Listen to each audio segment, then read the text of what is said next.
उन्हीं की चौखट पे जा के मांगो हुजूर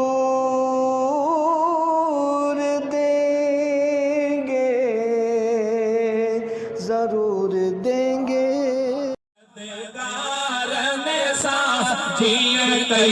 मुस्तफा के रुकरे अज कहे वफा के रुकरे अज कहे वफा बदकार सा जिए कई मुस्तफा के रुकरे हो तो सुकून गया पलगन ते पई नगेदार नबियन निंद्रकान गए तो सुकून गया पलगन ते पई नगेदार नबियन निंद्रकान गए अहड़े यार सदा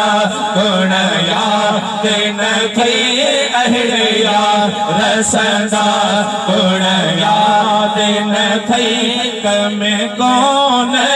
दई दुनिया जा खफाई के रुकरे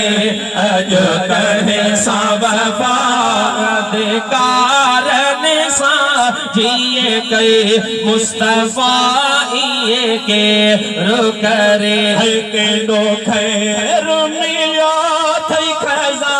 ने जो सकुर हुसैन नामे जो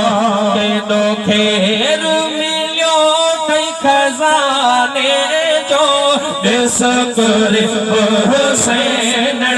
नामे जो तो खिज़ैब बड़ी जो ज़माने जो तो खिज़ैब बड़ी जो ज़माने जो तब खैरुल वरा खियो को न खफाई के रुकरे अज कहे वफाई के रुकरे अज कहे वफा बदकार सा जिए कई मुस्तफा के रुकरे सही जहे सदके तो दुख को न दिठो रब पाक करे छड़ करम दो जहे सदके में दुख को न दिठो रब पाक करे छड़ी करम तो न दिल बर जो उधी नाम मिठो न दिल बर जो उधी नाम मिठो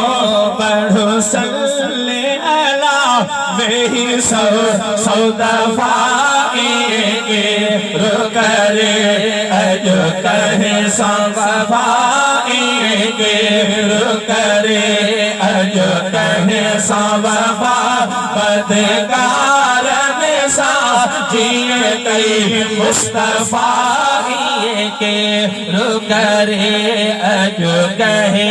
वफा बदकार सा जिए कई मुस्तफा के रुकरे हो सब सामे हुजूर अली मजायो ओ अज़मीरा फरही मजायो जहड़ा तहड़ा नहीं या करी मजायो जहड़ा तहड़ा नहीं या करी मजायो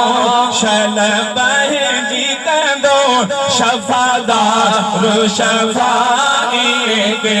रुकरे अज कहे वफा बदकार सा जिए कई मुस्तफा के